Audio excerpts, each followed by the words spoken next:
ವಾಗಿದ್ದೀರಾ? ಸಣ್ಣ ಮಕ್ಕಳು ಮಾತ್ರ ಸಂತೋಷ. ಹೊರ ಸ್ವರ ಗಟ್ಟಿಗೆ ಹೇಳ್ತಾ ಉಂಟು. ನನಗೆ ಒಂದು ಈ ದಿನಗಳಲ್ಲಿ ಖುಷಿ ಆಗ್ತಾ ಉಂಟು. ಆ ಸಣ್ಣ ಮಕ್ಕಳು ವರ್ಷಿಪ್ ಮಾಡುವಾಗ ದೊಡ್ಡ ಸ್ವರದಲ್ಲಿ ಮಾಡ್ತಾ ಇದ್ದಾರೆ, ಹೃದಯಪೂರ್ವಕವಾಗಿ. Hallelujah, hallelujah.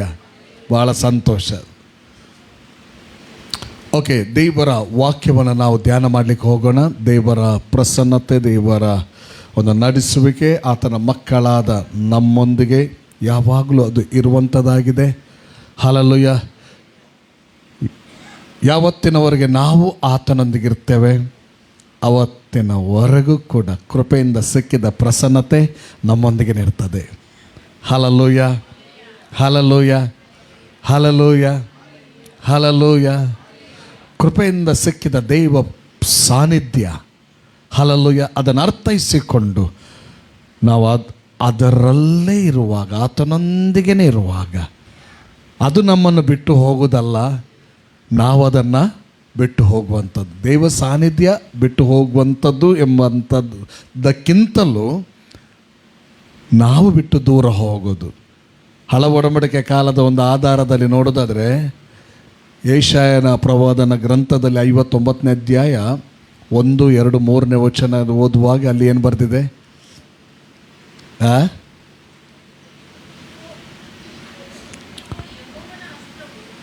ರಕ್ಷಿಸಲಾರದಂಥ ಐಸಾಯ 59, 1, 2, 3.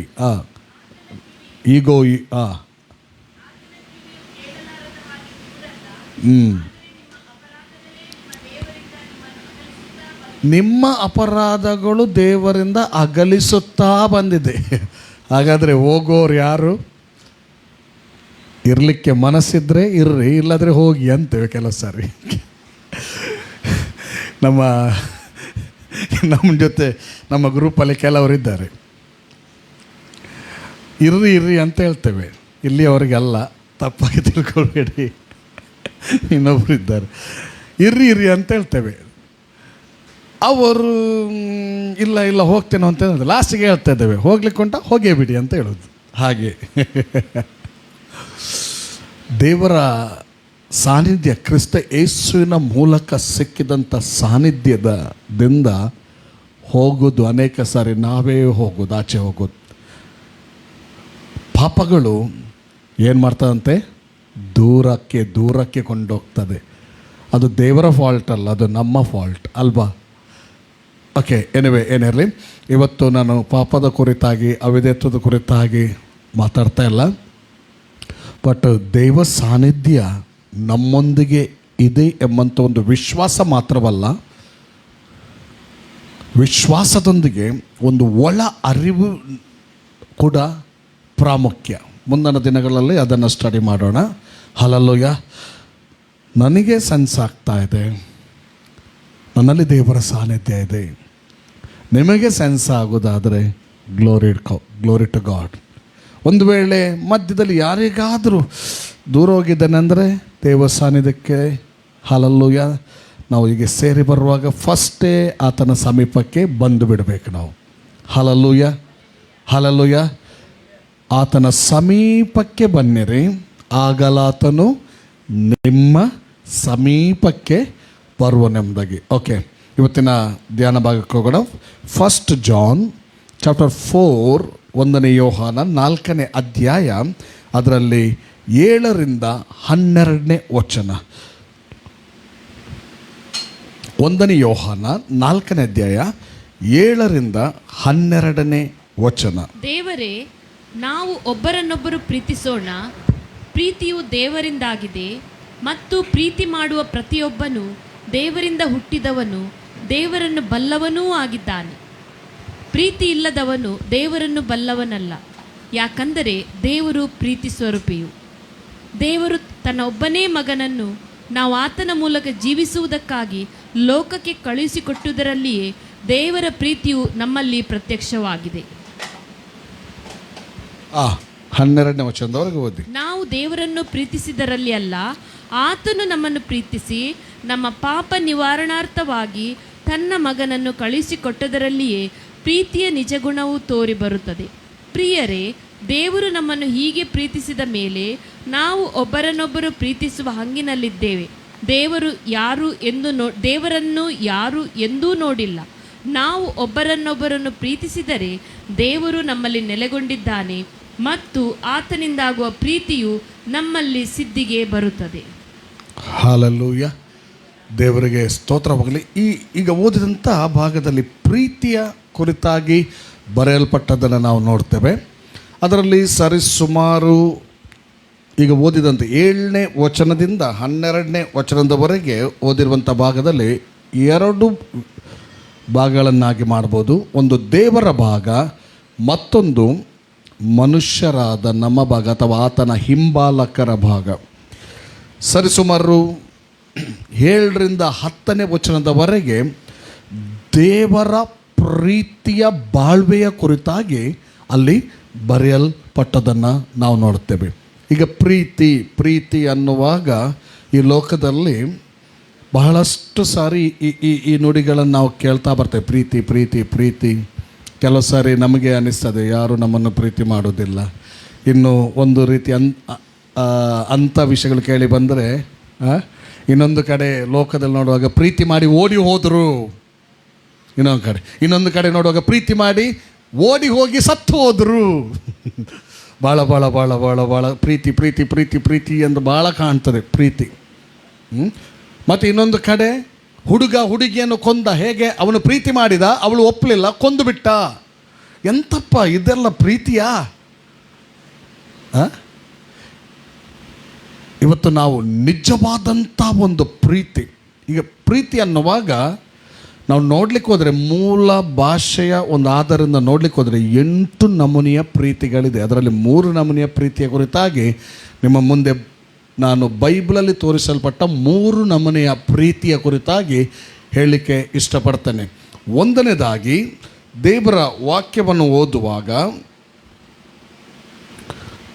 ಯೋಹಾನ ಸುವಾರ್ತೆ 21ನೇ ಅಧ್ಯಾಯ ಅದರಲ್ಲಿ 15ನೇ ವಚನ, ಅದರಲ್ಲಿ 14, 15 ಎಲ್ಲ ಓದಿ ನೀವು. 14 ಮತ್ತು 15 ಹಾಕಿ 21ನೇ ಅಧ್ಯಾಯ ಯೋಹಾನ ಸುವಾರ್ತೆ, ಜಾನ್ ಗಾಸ್ಪಲ್ 21, 14 and 15. ಯೇಸು ಸತ್ತು ಜೀವದಿಂದಿದ್ದ ಮೇಲೆ ಶಿಷ್ಯರಿಗೆ ಕಾಣಿಸಿಕೊಂಡದ್ದು ಇದು 3ನೇ ಸಾರಿ. ಅವರು ಊಟ ಮಾಡಿದ ಮೇಲೆ ಯೇಸು ಸೀಮೋನ ಪೇತ್ರನನ್ನು, ಯೋಹಾನನ ಮಗನಾದ ಸೀಮೋನನೇ, ನೀನು ಇವರಿಗಿಂತ ಹೆಚ್ಚಾಗಿ ನನ್ನ ಮೇಲೆ ಪ್ರೀತಿ ಇಟ್ಟಿದೆಯೋ ಎಂದು ಕೇಳಲು ಅವನು, ಹೌದು ಸ್ವಾಮಿ, ನಿನ್ನ ಮೇಲೆ ಮಮತೆ ಇಟ್ಟಿದ್ದೇನೆಂಬುದನ್ನು ನೀನೇ ಬಲ್ಲೆ ಅಂದನು. ಆತನು ಅವನಿಗೆ, ನನ್ನ ಕುರಿಮರಿಗಳನ್ನು ಮೇಯಿಸು ಎಂದು ಹೇಳಿದನು. ಆತನು ತಿರುಗಿ 2ನೇ ಸಾರಿ ಅವನನ್ನು, ಯೋಹಾನನ ಮಗನಾದ ಸೀಮೋನನೇ, ನನ್ನ ಮೇಲೆ ಪ್ರೀತಿ ಇಟ್ಟಿದೆಯೋ ಎಂದು ಕೇಳಲು ಅವನು, ಹೌದು ಸ್ವಾಮಿ, ನಿನ್ನ ಮೇಲೆ ಮಮತೆ ಇಟ್ಟಿದ್ದೇನೆಂಬುದನ್ನು ನೀನೇ ಬಲ್ಲೆ ಅಂದನು. ಆತನು ಅವನಿಗೆ, ನನ್ನ ಕುರಿಗಳನ್ನು ಕಾಯಿ ಎಂದು ಹೇಳಿದನು. ಆತನು 3ನೇ ಸಾರಿ, ಯೋಹಾನನ ಮಗನಾದ ಸೀಮೋನನೇ, ನನ್ನ ಮೇಲೆ ಮಮತೆ ಇಟ್ಟಿದೆಯೋ ಎಂದು ಕೇಳಿದನು. 3ನೇ ಸಾರಿ ಆತನು, ನನ್ನ ಮೇಲೆ ಮಮತೆ ಇಟ್ಟಿದೆಯೋ ಎಂದು ತನ್ನನ್ನು ಕೇಳಿದ್ದಕ್ಕೆ ಪೇತ್ರನು ದುಃಖಪಟ್ಟು, ಸ್ವಾಮಿ, ನೀನು ಎಲ್ಲ ಬಲ್ಲೆ, ನಿನ್ನ ಮೇಲೆ ನಾನು ಮಮತೆ ಇಟ್ಟಿದ್ದೇನೆಂಬುದನ್ನು ನಿನಗೆ ತಿಳಿದದೇ ಅಂದನು. ಅವನಿಗೆ ಯೇಸು, ನನ್ನ ಕುರಿಗಳನ್ನು ಮೇಯಿಸು, ನಿನಗೆ ನಿಜ ನಿಜವಾಗಿ ಹೇಳುತ್ತೇನೆ, ನೀನು ಯವನಸ್ಥನಾಗಿದ್ದಾಗ ನೀನೇ ನಡುವನ್ನು ಕಟ್ಟಿಕೊಂಡು ಇಷ್ಟ ಬಂದ ಕಡೆಗೆ ತಿರುಗಾಡುತ್ತಿದ್ದಿ, ಆದರೆ ನೀನು ಮುದುಕನಾದಾಗ. ಸಾಕು ಅಷ್ಟೇ ಸಾಕು. ಅಲ್ಲಿ ಯೇಸು ಸ್ವಾಮಿ ಪುನರುತ್ಥಾನಾಗಿ ಎದ್ದು ಬಂದಾಗ ಒಂದು ಪ್ರೀತಿ ಅಥವಾ ಮಮತೆಯ ಕುರಿತಾಗಿ ಅಲ್ಲಿ ಮಾತಾಡ್ತಾ ಇದ್ದಾನೆ. ಯಾರಿಗೆ? ಸೀಮೋನನ ಮಗನಾದ ಯಾರಿಗೆ?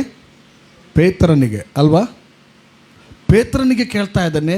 ಫಸ್ಟ್ ವರ್ಡ್ ಕೇಳಿದ ವರ್ಡ್ ಏನು? ನನ್ನ ಮೇಲೆ ಮಮತೆ ಇಟ್ಟಿದ್ಯಾ. 2ನೇ ಸಾರಿ ಕೇಳುವಾಗ ಮಮತೆ ಹೇಳಿಲ್ಲ, ಪ್ರೀತಿ ಇಟ್ಟಿದ್ಯಾ. 3ನೇ ಸಾರಿ ಕೇಳುವಾಗ ಮಮತೆ ಇಟ್ಟಿದ್ಯಾ ಎಂಬುದಾಗಿ ಅಲ್ಲಿ ಕೇಳ್ತಾ ಇದ್ದಾನೆ. ಕೇಳ್ರಿ, ಈ ಮಮತೆ ಅನ್ನುವಂಥ ಮೂಲ ಪದ ಅದು ಫಿಲೋಸ್ ಎಂಬುದಾಗಿ ಹೇಳ್ತೇವೆ. ಪ್ರೀತಿ ಬೇರೆ, ಮಮತೆ ಬೇರೆ. ಮಮತೆ ಅನ್ನುವಾಗ ಇದಕ್ಕೆ ಸ್ನೇಹದ ಪ್ರೀತಿ ಅಂತ ಹೇಳ್ತೇವೆ. ಸ್ನೇಹದ ಪ್ರೀತಿ. ಈಗ ಉದಾಹರಣೆಗಾಗಿ ಈ ಸ್ನೇಹದ ಪ್ರೀತಿ ಅನ್ನುವಾಗ ನೀವು ಸಹ ನಾನು ಹೇಳುವಾಗ ಆಲೋಚನೆ ಮಾಡಿಕೊಳ್ಳಿ. ನಾವು ಸಣ್ಣದಿದ್ದೆವು, ಮಕ್ಕಳಾಗಿದ್ದೆವು. ಸ್ಕೂಲ್ಗೆ ಹೋಗೋದಕ್ಕಿಂತ ಮುಂಚೆ ಸಣ್ಣ ಪ್ರಾಯದಲ್ಲಿ ಸಣ್ಣ ಕುಟ್ಟಿಗಳು, ಕೆಲವು ಫ್ರೆಂಡ್ಸ್ಗಳಿದ್ದರು ಸ್ನೇಹದ ಪ್ರೀತಿಯಲ್ಲಿರ್ತೇವೆ ಸ್ವಲ್ಪ ಸಮಯ. ಆಮೇಲೆ ಕಾಲ ಬದಲಾಗ್ತಾ ಹೋದಾಗೆ, ಬೆಳೀತಾ ಹೋದಾಗೆ ಅವರು ಎಲ್ಲಿ ಹೋದ್ರೂ ಗೊತ್ತಿಲ್ಲ, ಫಸ್ಟ್ ಸ್ಟ್ಯಾಂಡರ್ಡ್, ಸೆಕೆಂಡ್ ಸ್ಟ್ಯಾಂಡರ್ಡ್ ಹೀಗೆಲ್ಲ ಬರುವಾಗ ಫ್ರೆಂಡ್ಸ್ ಸ್ಟಾರ್ಟ್ ಆಗ್ತಾರೆ. ಅಲ್ಲಿ ಸಹ ಫ್ರೆಂಡ್ಸ್, ಫಸ್ಟ್ದು ಫ್ರೆಂಡ್ಸ್ ಹೋದರು. ಓಕೆ, 5ನೇ ಕ್ಲಾಸ್, 6ನೇ ಕ್ಲಾಸ್, 10ನೇ ಕ್ಲಾಸ್, ಒಂದೊಂದು ಕ್ಲಾಸಿಗೆ ಒಂದೊಂದು ವರ್ಷಕ್ಕೆ ಒಬ್ಬೊಬ್ಬರು ಫ್ರೆಂಡ್ಸ್ ಇರ್ತಾರೆ, ಮತ್ತು ಮರೆತು ಹೋಗ್ತದೆ. ಇದು ಸ್ನೇಹದ ಒಂದು ಪ್ರೀತಿ. ಆದರೆ ಕೆಲವರದ್ದು ನನಗೆ ಖುಷಿಯಾಗೋದು, ಕಾಲೇಜು ಮುಗೀಲಿ ಎಂಥದೇ ಆಗಲಿ, ನನ್ನೊಬ್ಬ ಫ್ರೆಂಡ್ ಇದ್ದಾನೆ, ಮುಂಚೆ ನನ್ನೊಟ್ಟಿಗಿದ್ದವ, ನಮಗೆ ಸ್ನೇಹ ಪಿಲೋಸ್ ಇದೆ, ಸ್ನೇಹದ ಒಂದು ಪ್ರೀತಿ ಇದೆ. ಅವನು ಮಾತ್ರ ಆ ಸ್ನೇಹದಲ್ಲಿಯೇ ಆ ದಿನ ಹೇಗಿದ್ದ, ಈಗ ಸಹ 1 ಇಂಚು ಹೆಚ್ಚಿಲ್ಲ 1 ಇಂಚು ಕಡಿಮೆ ಅಲ್ಲ, ಆ ಪ್ರೀತಿಯಲ್ಲೇ ನಾವಿದ್ದೇವೆ. ಈಗ ಪ್ರಿಂಟಿಂಗ್ ಪ್ರೆಸ್ ಹಾಕಿದ್ದಾನೆ, ಏನಾದರೂ ಹೋದರೆ ರಾಪಕ್ಕ ಮಾಡಿ ಕೊಡ್ತಾನೆ, ಕಾಸೆಲ್ಲ ಕೇಳುವುದಿಲ್ಲ. ಅಂದರೆ ಅಂಥ ಒಂದು ಸ್ನೇಹದಲ್ಲಿದ್ದರು. ಅವನೊಂದು ಮರೆತು ಬಿಡಲಿಲ್ಲ, ನಾನು ಸಹ ಅವನನ್ನು ಮರಿಲಿಲ್ಲ. ನನ್ನ ಒಂದು ಒಳ್ಳೆಯ ಉದ್ದೇಶ ಉಂಟು, ಚಾನ್ಸ್ ಹುಡುಕ್ತಾ ಇದ್ದೇನೆ, ನೀವು ಅರ್ಥ ಮಾಡಿಕೊಳ್ಳಿ. ಓಕೆ, ಈಗ ಸ್ನೇಹದ ಪ್ರೀತಿ ಅನ್ನುವಾಗ ಹೆಚ್ಚಿನ ಅಂಶ, ಸಾಧಾರಣ ಒಂದು 85% 90% ಹೇಳ್ಬೋದು, ಮರೆತು ಬಿಡ್ತಾರೆ. ಆದರೆ ಕೆಲವರು ಆ ಸ್ನೇಹ ಮರೆತು ಬಿಡುವುದಿಲ್ಲ, ಅದು ಜಾಸ್ತಿ ಸೇರೋದ್ರಲ್ಲಿ ಕಡಿಮೆ ಸಹ ಅಲ್ಲಲ್ಲೇ ಇರ್ತದೆ, ಸ್ನೇಹ ಇರ್ತದೆ ಅಷ್ಟೇ. ಸ್ನೇಹ ಇದ್ದಾರೆ ಇಲ್ಲಿ, ಓಕೆ, ಸ್ನೇಹ ಇರ್ತದೆ, ಅದಕ್ಕೆ ಪಿಲೋಸ್ ಅಂತ, ಸ್ನೇಹದ ಪ್ರೀತಿ.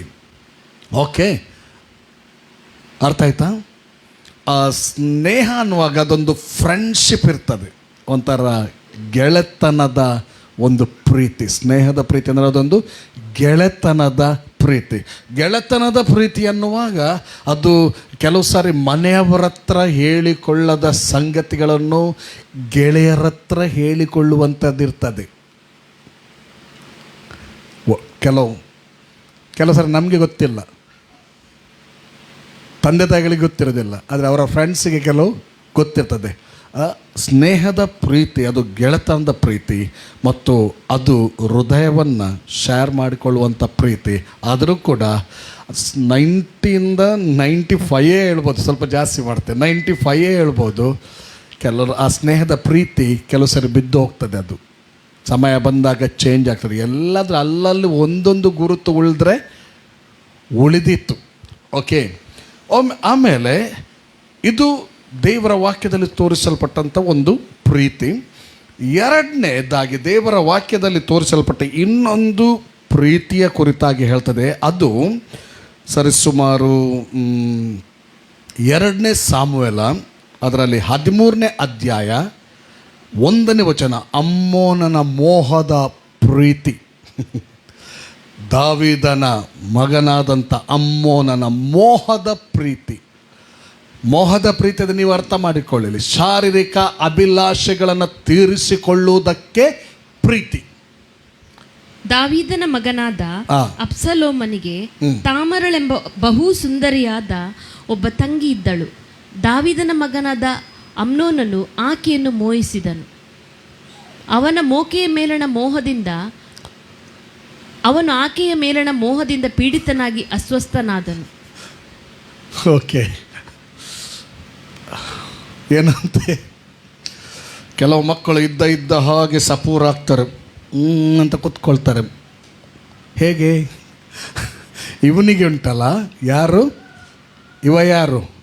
ಅಮ್ಮೋನನು ಯಾರ ಮೇಲೆ ಪ್ರೀತಿ ಅದು ಗೊತ್ತುಂಟ? ತನ್ನ ಸಹೋದರಿಯ ಮೇಲೇ ಅಲ್ವಾ? ಅದು ಸ್ವಲ್ಪ ಮಿಕ್ಸ್ ಇದೆ ಅಲ್ಲಿ.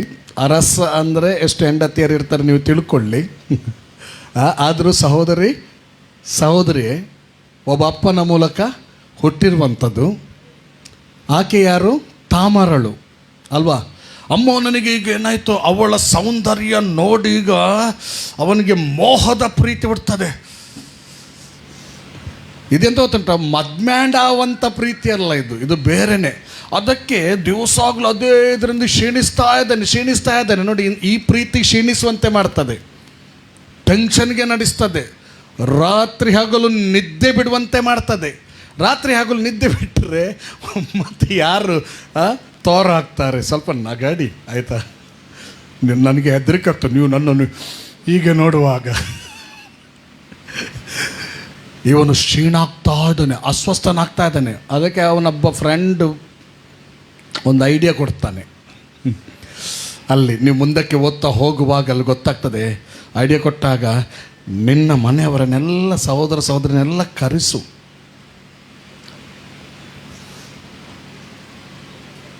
ಅದನ್ನು ದಾವಿದನ್ ಏನು ಮಾಡ್ತಾನೆ, ದಾವಿದನ ಹತ್ರ ಹೋಗಿ ಕೇಳಿದಾಗ ಅದನ್ನು ಅಪೋಸ್ ಮಾಡ್ತಾನೆ. ಆಯಿತು. ಲಾಸ್ಟಿಗೆ ಏನಂದರೆ, ನೀವು ಅದನ್ನು ಹೋಗಿ ಓದಿರಿ. ಲಾಸ್ಟಿಗೆ ನಾವು ಓದುವಾಗ ಅಲ್ಲಿ ಗೊತ್ತಾಗ್ತದೆ, ಅವನೊಂದು ಅಸ್ವಸ್ಥನಾಗಿರೋದನ್ನು ತಂದೆ ಕೂಡ ತಿಳಿತಾನೆ, ಅಲ್ಲಿ ಫ್ರೆಂಡ್ ಕೂಡ ತಿಳಿತಾನೆ. ಅದಕ್ಕೆ ಒಂದು ಪ್ಲ್ಯಾನ್ ಹುಡ್ತದೆ. ಅಲ್ಲಿ ಏನು ಪ್ಲ್ಯಾನ್ ಹುಡ್ತದೆ ಅಂದರೆ, ಆಕೆಯನ್ನು ನನ್ನ ಕಡೆಗೆ ಬರಮಾಡಿ ಆಕೆ ಒಂದು ಅಡುಗೆ ಮಾಡಿ ಕೊಡಲಿ, ಆಗ ನಾನು ಒಳ್ಳೆಯದಾಗ್ತೇನೆ ಅಂತ. ಆಕೆಯನ್ನು ಕರೆಸಿ ಆಕೆ ಅವನ ಎದುರಲ್ಲೇ ಬಂದು ಅಡುಗೆ ಮಾಡುವಾಗ ಅವನು ನೋಡಿ ನೋಡಿ ನೋಡಿ ಮೋಹ ಹೆಚ್ಚಿ ಲಾಸ್ಟಿಗೆ ಏನಾಯ್ತು ಗೊತ್ತುಂಟ, ಆಕೆ ಅಡುಗೆ ತಗೊಂಡು ಬರುವಾಗ ಆಕೆಯನ್ನು ಹಾಳು ಮಾಡಿ ಕೆಡಿಸಿ ಆಕೆ ರಿಕ್ವೆಸ್ಟ್ ಮಾಡ್ತಾಳೆ, ಹೀಗೆ ಮಾಡಬಾರದು, ಇಸ್ರಾಯೇಲರಲ್ಲಿ ಇಂಥ ಕಾರ್ಯ ನಡಿಬಾರ್ದು ಎಂಬುದಾಗಿ. ಓಕೆ, ಲಾಸ್ಟ್ಗೆ ಏನಾಗ್ತದಂದರೆ ಆಕೆಯ ಲೈಫ್ ಕೆಡಿಸಲ್ಪಟ್ಟಿತ್ತು. ರಿಕ್ವೆಸ್ಟ್ ಮಾಡ್ತಾಳೆ, ನಿನ್ನೊಂದಿಗೆ ಏನು ಇಡ್ತೇನೆ, ಲೈಫ್ ಜೀವಿಸ್ತೇನೆ ಎಂಬುದಾಗಿ. ಅವನು ಕೇಳೋದಿಲ್ಲ. ಲಾಸ್ಟ್ಗೆ ಅದೆಲ್ಲ ಮುಗಿದ ನಂತರ, ಬೇಡವಾದಂಥ ದಾಹ ತೀರಿದ ನಂತರ ದ್ವೇಷ ಹುಟ್ಟಿತಂತೆ ಅವನಿಗೆ. ಅಲ್ಲಿ ಮುಂದೆ ಓದ್ತಾ ಹೋಗುವಾಗ ಎಲ್ಲ ಗೊತ್ತಾಗ್ತದೆ, ದ್ವೇಷ ಹುಟ್ಟಿತಂತೆ. ನೋಡಿ 13-14 ವಚನ ನೋಡಿರಿ. ಅದರಲ್ಲಿ, ಇಸ್ರಾಯೇಲರಲ್ಲಿ ಇಂಥದ್ದು ನಡೆಯಬಾರದು, ಇಂಥ ಹುಚ್ಚುತನವನ್ನು ಮಾಡಬೇಡ, ಈ ಅಪಮಾನವನ್ನು ಮರೆ ಮಾಡುವುದು ಹೇಗೆ? ನಿನಗಂತೂ ಇಸ್ರಾಯೇಲರಲ್ಲಿ ನೀಚನೆಂಬ ಹೆಸರು ತಪ್ಪದು. ಆದದರಿಂದ ದಯವಿಟ್ಟು ಅರಸನ ಸಂಗಡ ಮಾತಾಡು, ಅವನು ನನ್ನನ್ನು ನಿನಗೆ ಕೊಡದಿರಲಾರನು ಎಂದಳು. ಆದರೆ ಅವನು ಆಕೆಯ ಮಾತನ್ನು ಕೇಳದೆ ಬಲಾತ್ಕಾರದಿಂದ ಆಕೆಯನ್ನು ಕೆಡಿಸಿದನು. ಇದಾದ ಮೇಲೆ ಅವನಿಗೆ ಆಕೆಯಲ್ಲಿ ತುಂಬಾ ದ್ವೇಷ ಹುಟ್ಟಿತು. ಇದಾದ ಮೇಲೆ 15ನೇ ವಚನ ಹೇಳ್ತದೆ ನೋಡ್ರಿ.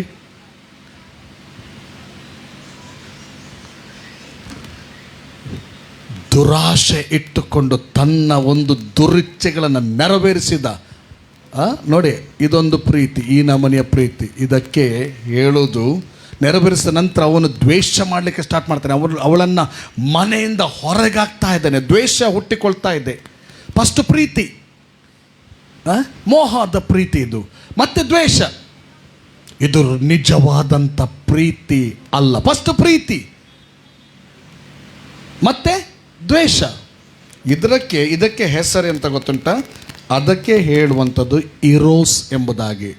ಇದು ಸ್ವಾರ್ಥದ ಪ್ರೀತಿ, ದುರಿಚ್ಛೆಗಳನ್ನು ಒಳಗೊಂಡಂಥ ಪ್ರೀತಿ. ಇದು ನಿಜವಾದ ಪ್ರೀತಿ ಅಲ್ಲ. ಒಂದು ತಿಳ್ಕೊಳ್ಳಿ, ನಿಜವಾದ ಪ್ರೀತಿಯಲ್ಲಿ ಯಾವತ್ತೂ ಕೂಡ ಆ ಪ್ರೀತಿ ಬಿದ್ದು ಹೋಗುವುದಿಲ್ಲ. ಆ ಪ್ರೀತಿಯ ಗುಣಗಳು ತುಂಬ ಇದೆ ಅಲ್ಲ. 1 Corinthians ಚಾಪ್ಟರ್ 13:4-7. ನಿಜ ಪ್ರೀತಿ ನಾನು ಒಂದು ವೇಳೆ ಇದೆ ಅಂದರೆ ನನ್ನಲ್ಲಿ ಆ ಗುಣಗಳು ಆಪ್ರೇಟ್ ಆಗಬೇಕು. ಹಲಲು ಅದರಲ್ಲಿ ದ್ವೇಷ ಭಾವನೆ ಇಲ್ಲ. ಫಸ್ಟ್ ಪ್ರೀತಿ ಮತ್ತೆ ದ್ವೇಷ. ಅಂದರೆ ನಾನು ಒಂದು ಇದರಲ್ಲಿ ವಾಟ್ಸಪ್ಪಲ್ಲಿ ಬಂದಿತ್ತು, ನನಗೆ ತುಂಬ ನೋವಾಯಿತು ಅದನ್ನು ನೋಡಿ. ಒಬ್ಬ ಪ್ರೀತಿ ಮಾಡಿದ್ದಂತೆ, ಅವಳು ಏನೋ ಒಪ್ಪಲಿಲ್ಲ ಅಂತೆ. ಇವಾಗ ಕುಡಿದು ಬಂದು ಏನು ಮಾಡ್ತಾ ಇದ್ದಾನೆ ಅಂದರೆ, ಪಬ್ಲಿಕ್ನಲ್ಲಿ ಎದುರಲ್ಲೇ ಹಿಡಿದು ಬಿಟ್ಟಿದ್ದಾನೆ. ಅವಳನ್ನು ಬಿಡ್ತಾ ಇಲ್ಲ. ಅವಳು ಬೊಬ್ಬೆ ಆಗ್ತಾ ಇದ್ದಾಳೆ ಬಿಡಿಸ್ಲಿಕ್ಕೆ. ಜನರೆಲ್ಲ ನೋಡಿ ಒಂದು ಮೂಕ ಪ್ರಾಣಿಗಳಂತೆ ನಿಂತುಕೊಂಡು ವಿಡಿಯೋ ಮಾಡ್ತಾ ಇದ್ದಾರೆ. ಅವ ದೊಡ್ಡ ಕಲ್ಲು ತಗೊಂಡು ಹೊಡಿತಾ ಇದ್ದಾನೆ ತಲೆಗೆ. ಜನರು ನೋಡ್ತಾ ಇದ್ದಾರೆ. ಒಂದು ಸಮಯದಲ್ಲಿ ಪ್ರೀತಿ, ಆಕೆ ಒಪ್ಪಲಿಲ್ಲ ಅಂತ ಆಕೆಯನ್ನು ಹಿಡಿದು ಪಬ್ಲಿಕ್ಲಿ ಹಿಡಿದು ಆಕೆ ತಪ್ಪಿಸಿಕೊಳ್ಳಿಕ್ಕೆ ನೋಡಿದ್ರು ಕೂಡ ಬಿಡದೆ, ಈ ನಮ್ಮ ತುಳು ಲ್ಯಾಂಗ್ವೇಜ್ ಜಲ್ಲಿಕಲ್ಲು ಹೇಳ್ತಾರಲ್ಲ, ಅದನ್ನು ಹಿಡ್ಕೊಂಡು ಇಷ್ಟು ದೊಡ್ಡ ಕಲ್ಲು ಎತ್ತಿ ಪಬ್ಲಿಕ್ಲಿ ತಲೆಗೆ ಹೊಡಿತಿದ್ರು. ಅವಳು ಬೊಬ್ಬೆ ಆಗ್ತಾ ಇದ್ದಾಳೆ. ರಕ್ತ ಬರಲಿಕ್ಕೆ ಸ್ಟಾರ್ಟ್ ಆಯಿತು. ಆದರೂ ಬಿಡಲಿಲ್ಲ, ಕೊಂದೇ ಬಿಡ್ತಾ ಇದ್ದಾನೆ. ನಾನು ಎಣಿಸೋದು, ನಿಂತವರೆಲ್ಲ ಮೂಕ ಪ್ರಾಣಿಗಳೋ ಏನೋ. ವಿಡಿಯೋ ಮಾಡೋದು ಕೆಲಸ ಯಾವಾಗಡೆ ನಡೀತಾ ಇದ್ದರೂ ಕೂಡ ವಿಡಿಯೋ ಮಾಡೋದು, ಇದು ಕೂಡ ನಿಜವಾದ ಪ್ರೀತಿಯ ಲಕ್ಷಣ ಅಲ್ಲ. ಅಟ್ಲೀಸ್ಟ್ ಒಂದು ತಪ್ಪುದಕ್ಕೆ ಪ್ರಾರ್ಥನೆ ಆದರೂ ಮಾಡಲಿ, ಧೈರ್ಯ ಎಲ್ಲ ಆದರೆ. ಕೆಲಸ ಅಂಥ ಸಂದರ್ಭದಲ್ಲಿ ಹೋಗೋದು ಡೇಂಜರ್ ಹೌದು, ಆದರೂ ಕೂಡ ದೇವರ ಜ್ಞಾನ ಕೇಳಿ ಹೋಗಲಿಕ್ಕೆ ಆಗ್ತದೆ. ಕೆಲವೊಂದು ಕಡೆಯಲ್ಲಿ ರಸ್ತೆಯಲ್ಲೆಲ್ಲ ಜಗಳ ಆಗುವಾಗ ನಾನು ಹೋದದ್ದುಂಟು, ಪ್ಲ್ಯಾನಲ್ಲಿ ಅವರನ್ನು ಬಿಡಿಸಿದ್ದುಂಟು. ಆದರೆ ಒಂದು ಕಡೆ ಹೋದಾಗ ನನಗೆ ಇಲ್ಲಿ ಬಂದು ಕಲ್ಲು ಬಿದ್ದಿದೆ. 4 ದಿವಸ ಮನೆಯಲ್ಲಿ ನೋವಾಗ್ತಾ ಇತ್ತು, ಎಲ್ಲೂ ಡಬಾಲ ಬಿದ್ದಿದೆ. ಅವನಿಗೆ ಬೀಳುವ ಕಲ್ಲು ನನಗೆ ಬಿದ್ದಿದೆ, ಆದರೆ ಬಿಡಿಸಿ ಕಳಿಸಿಬಿಟ್ಟಿದ್ದೇನೆ. ಓಕೆ. ಇನ್ನು ಕೆಲವು ಕಡೆ ಹೋದಾಗ ಸ್ವಲ್ಪ ನನ್ನನ್ನು ನೋಡುವಾಗಲೇ ಕೆಲವರಿಗೆ ಪೊಲೀಸರ ಹಾಗೆ ಕಾಣ್ತಾ ಇದ್ದೆ. ನಾನು ಸ್ವಲ್ಪ ಕನ್ನಡದಲ್ಲೆಲ್ಲ ಮಾತಾಡುವಾಗ ಅದೇ ಸ್ಟೈಲಲ್ಲಿ ನಾನು ಪೊಲೀಸ್ ಅಂತ ಹೇಳೋದಿಲ್ಲ, ಅದು ತಪ್ಪು ಕಾನೂನು ಪ್ರಕಾರ. ಬಟ್ ಹೋದಾಗ ಹಾಗೇ ಮಾಡೋದು. ಏನಾಯ್ತು ಗೊತ್ತಾ, ನಮಗೆ ಒಂದು ಸಾರಿ ಅರ್ಜೆಂಟ್ ಒಂದು ಕಡೆ ಹೋಗ್ಲಿಕ್ಕಿತ್ತು. ನಾವು ಮಂಗಳೂರಿಂದ ಬಂದು ಎಲ್ಲಿಗೆ ಹೋಗ್ಲಿಕ್ಕಿತ್ತು, ಓಮ್ನಿತ್ತು. ಅವಾಗ 1-2 ಜನ ಇದ್ದೆವು. ನನ್ನೊಟ್ಟಿಗೆ ಇದ್ದವರು ಇನ್ನೊಬ್ಬರು ದಪ್ಪದವರು. ಬ್ಲಾಕ್ ಆಗಿದೆ ಕಟ್ಪಾಡಿಯಲ್ಲಿ. ಒಬ್ಬ ಎಕ್ಸ್ಪ್ರೆಸ್ನವ ಇನ್ನೊಂದು ಎಕ್ಸ್ಪ್ರೆಸ್ನವನಿಗೆ ತಾಗಿಸಿಕೊಂಡು ಬರುವಾಗೆ ಬಂದಂತೆ. ಅವ ಬಂದು ಇವನನ್ನು ಅಡ್ಡ ಇಟ್ಟು ಎಲ್ಲ ಬ್ಲಾಕ್, ಜಗಳ ಆಗ್ತುಂಟು. ಎದುರಿನ ಬಸ್ಸಿನವ ಬಂದು ಇವ್ರನ್ನನ್ನು ಹೊಡಿಲಿಕ್ಕೆ ತಗೊಂಡು ಹೋಗ್ತಾ ಇದ್ದಾನೆ. ಅವರ ಹತ್ರ ಇದ್ದು ದೊಣ್ಣೆ ಆಗಿತ್ತು, ಬಸ್ಸಲ್ಲಿ ಇಟ್ಕೊಳ್ತಾರೆ ಕೆಲವರು. ಇನ್ನೂ ಇವನು ಹೋಗಿ ತಲೆ ಹೊಡಿತಾನೆ. ಎಂತ ಮಾಡೋದು, ಜಗಳ ಬಿಡಿಸ್ಬೇಕಲ್ಲ. ಸೀದಾ ಹೋಗಿ ನಾನು ಇಷ್ಟೇ ಹೇಳಿದೆ, ಅಲ್ಲಿ ಪಕ್ಕ ನಾನೇನು ತಪ್ಪು ಮಾಡಲಿಲ್ಲ, ನಾನು ಪೊಲೀಸ್ ಅಲ್ಲ, ನಾನು ಇಷ್ಟೇ ಪಕ್ಕದಲ್ಲೇ ಸ್ಟೇಷನ್. ಏನು ನಿಮ್ಮದು, ಬನ್ನಿರಿ ಸ್ಟೇಷನ್ಗೆ ಬನ್ನಿರಿ ಅಂತ ಹೇಳಿದೆ ಅಷ್ಟೇ.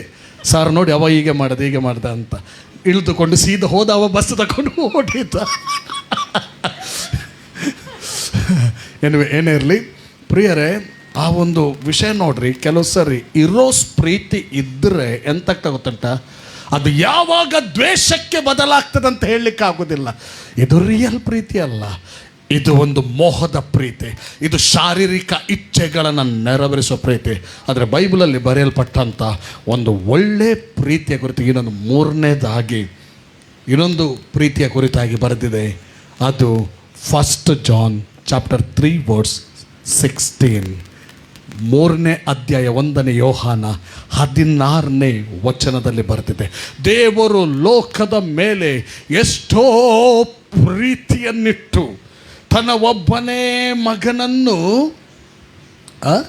ಕಳಿಸಿಕೊಟ್ಟನು. ಆತನು ನಂಬುವ ಒಬ್ಬನಾದರೂ ನಾಶವಾಗದೆ.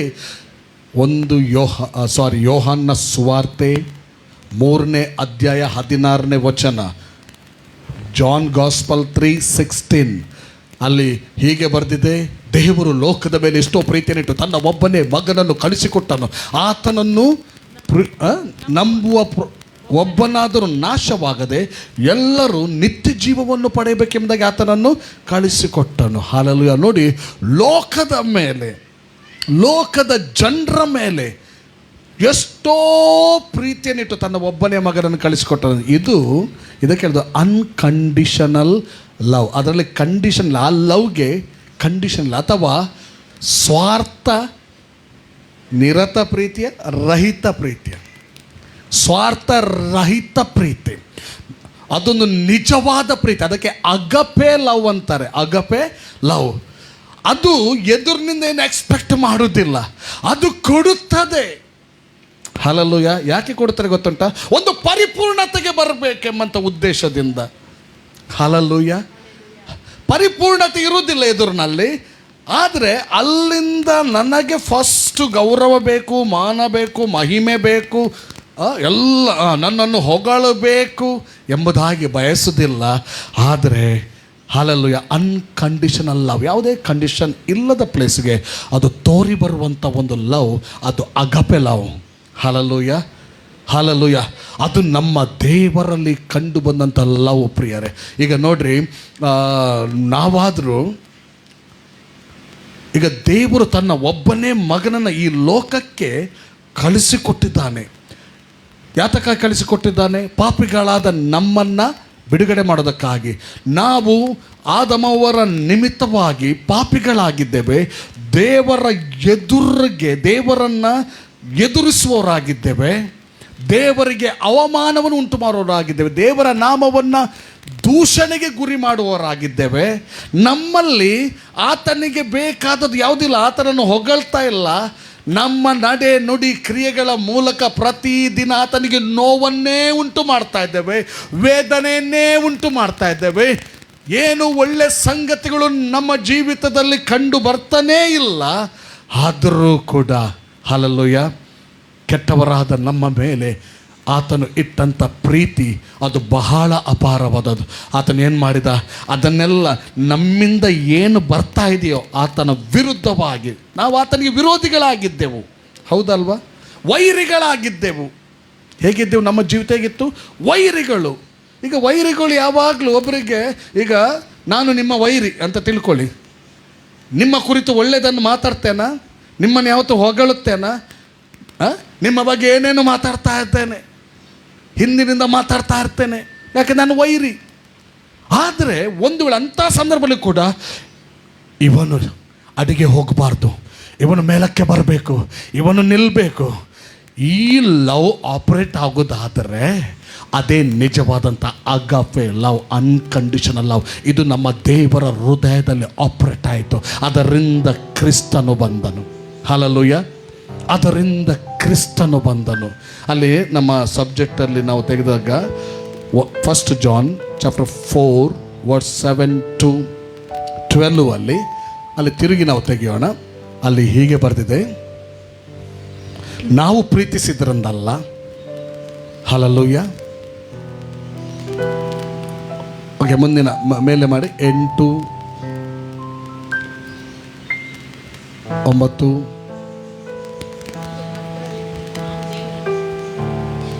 ನಾವು ದೇವರನ್ನು ಪ್ರೀತಿಸಿದ್ದರಲ್ಲಿ ಅಲ್ಲ, ಆತನು ನಮ್ಮನ್ನು ಪ್ರೀತಿಸಿ ನಮ್ಮ ಪಾಪ ನಿವಾರಣಾರ್ಥವಾಗಿ ತನ್ನ ಮಗನನ್ನು ಕಳಿಸಿಕೊಟ್ಟದರಲ್ಲಿಯೇ ಪ್ರೀತಿಯ ನಿಜ ಗುಣವು ತೋರಿ ಬರುತ್ತದೆ. ಹಲ್ಲೆಲೂಯ. ನಾವು ದೇವರನ್ನು 10ನೇ ವಚನ, 4ನೇ ಅಧ್ಯಾಯ 10ನೇ ವಚನ, ನಾವು ದೇವರನ್ನು ಪ್ರೀತಿಸಿದ್ದರಲ್ಲಿ ಅಲ್ಲ.